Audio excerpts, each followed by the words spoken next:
안녕하세요. 제 아름다운 선물입니다. 오늘은 춘원 이광수님의 김씨 부인전을 들려드리겠습니다. 짧지만 감동이 있는 단편 소설입니다. 오늘도 즐겁고 행복한 일들 가득하시길 바랍니다.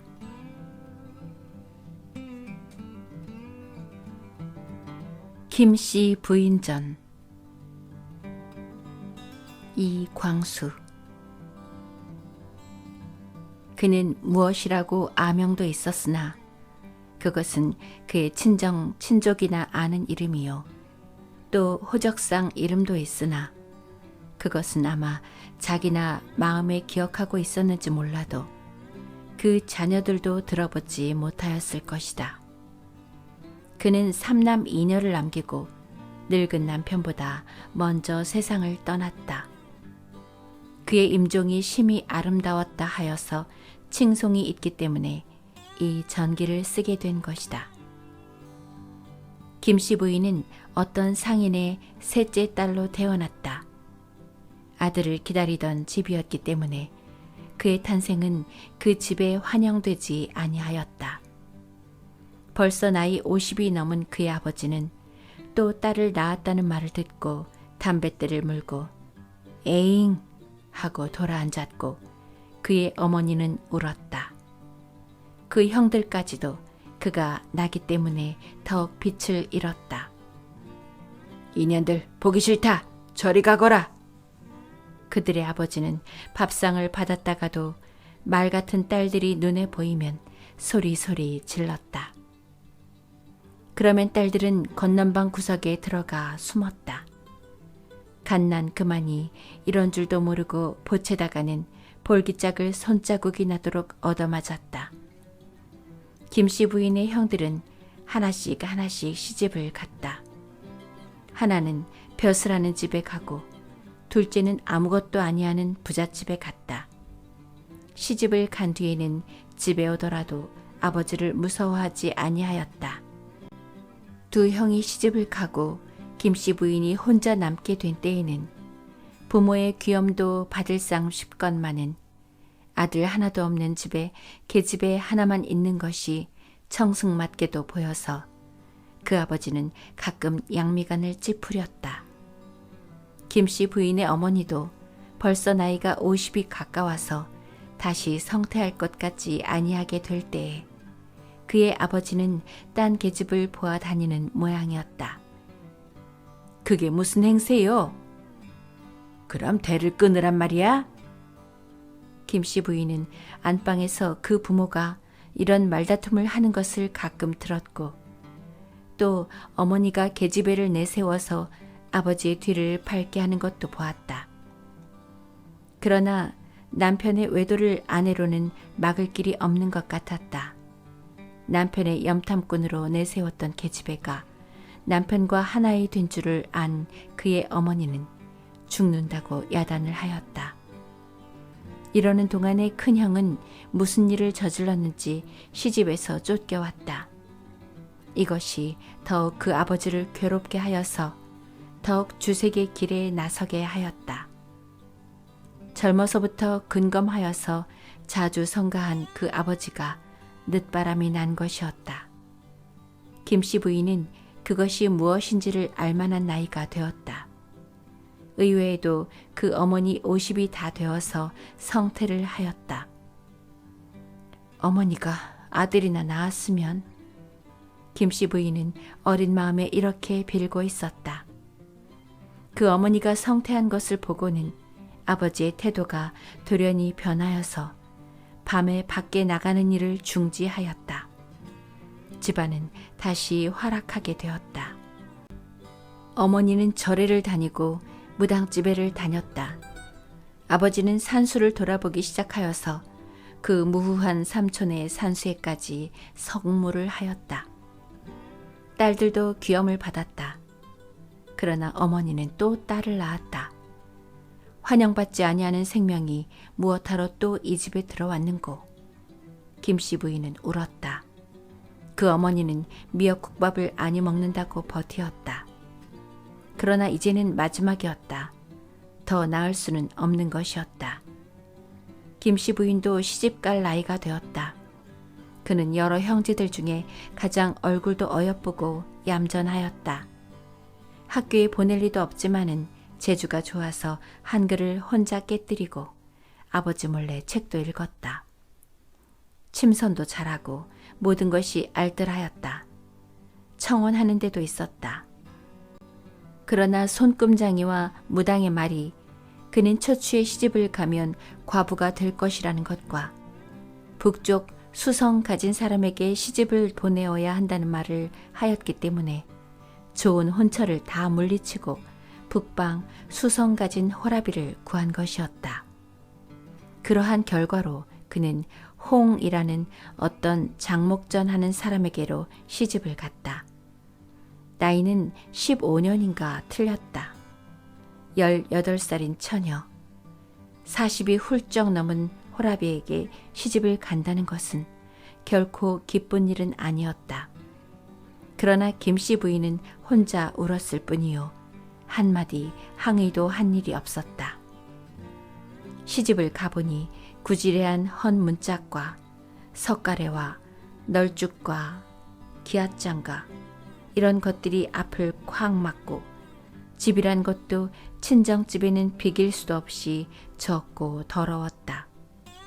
오래 호라비 살림을 했기 때문에 더욱 그런지 몰랐다. 전실의 세간은 새색시의 눈에 안이 뜨이도록 치워버렸으나 전실아이 사남매는 치워버릴 도리가 없는 것이었다. 큰애는 아들인데 15이나 되어서 벌써 중학생이니 김씨 부인에게는 동생이나 마찬가지요.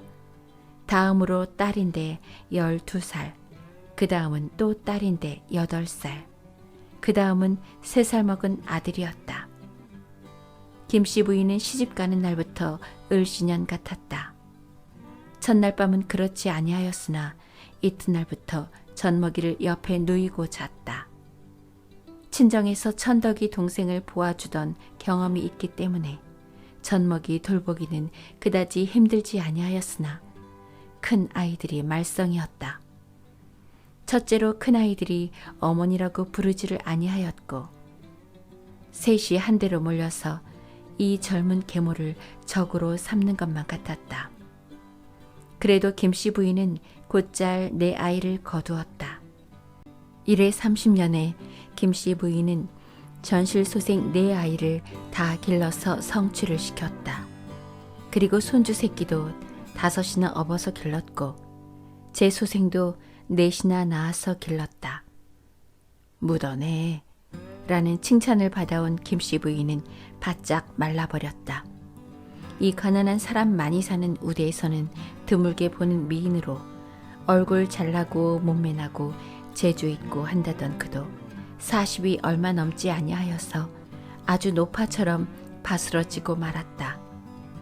전실 아이들을 다 시집 장가를 보내고 나서 그의 남편은 그를 편안히 하려고 전실 아들을 따로 내고 제 소생 4남매만 데리고 장목전 집에서 새 집을 하나 장만하고 떠났다.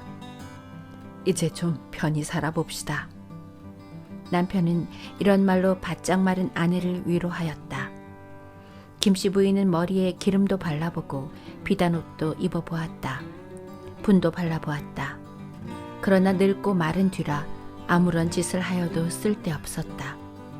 게다가 김씨 부인은 큰 타격을 받았다. 그것은 김씨 부인이 자기는 일생을 고생으로 지냈으니 딸이나 한번 실컷 잘 살게 해본다고 전문학교 공부까지 시킨 딸이 졸업과 혼인을 앞두고 죽어버린 것이다. 이 딸이 죽은 뒤로부터 김씨 부인은 아주 귀신같이 되어버렸다. 몸은 더욱 마르고 마음은 더욱 어두워졌다. 별로 저각을 한 것도 없는데 하고 그는 애통하였다. 옆에서 보기에 그는 딸의 뒤를 따라서 죽을 것만 같았다. 그러나 사람에게는 있는 재주가 있다. 딸이 죽은 지 5, 6년을 지나니 김씨 부인이 얼굴에는 다시 웃음이 떠도는 때도 있게 되고 또 살도 약간 붓는 것 같았다. 늦게 낳은 두 아들 한 딸도 다들 자라서 소학교회를 다니게 되었다. 이 집에는 또 한 번 봄이 오는 것 같았다. 앞으로 15년만 더 살고 죽으면 저것들이 다 성취하는 것을 보겠지. 김씨 부인은 이런 소리를 하고는 웃었다. 형제들과 아는 사람들도 다 진정으로 다행하게 여겼다. 그러던 것이 지난 겨울에 김씨 부인이 감기 모양으로 앓기를 시작하였다. 봄이 되어도 낫지 아니하였다. 그러나 필경은 그것이 오늘날 의학으로는 나을 수 없는 폐육종이라는 것이 판명되었다. 김씨 부인이 죽기 사흘 전에 그 남편이 비로소 당신은 살아나지 못하오. 폐육종이래. 이렇게 선언하였다. 이 말을 듣고 김씨 부인은 울었으나 곧 마음을 잡았다. 당신이 끝까지 내게 끔찍이 해주셨으니 나는 아무것도 부족한 것이 없어요. 아이들이 성취하는 것을 못 보고 죽는 것이 유한이지만은 당신 앞에서 죽어서 당신 손에 묻히는 것이 오죽 좋은 일이요. 김씨 부인은 이런 말을 하였다. 죽는 날 아침에 김씨 부인은 나는 오늘 아침 한나절 나무 아미탑을 관세음보살을 불렀어요. 그렇지만 저승이 있는지 없는지 누가 가보았나요? 이런 말도 하였다. 그날 밤이었다. 5월 단오를 며칠 안이 남긴 비오는 날 밤이었다. 그 비는 온 천하가 오래 기다리던 비였다. 김씨 부인은 늙은 남편의 손을 잡은 채로 세상을 떠났다. 병으로 누운 반년 동안에 김씨 부인의 마음은 거울같이 맑아진 듯 하였다. 양같이 순하고 어린애같이 착하게 되었다. 더구나 임종 전 4, 5일간은 성인이라고 할 만하게 깨끗하였다. 그의 입에서 나오는 말은 오직 감사와 만족뿐이었다. 도무지 시체가 무섭지를 않어. 김씨 부인 죽어서 5일장을 지내는 동안에 조상 온 사람들은 다 이렇게 말하였다. 김씨 부인이 길러낸 전실 아들과 며느리와 딸들과 손녀들이 모두 거상을 입고 울었다.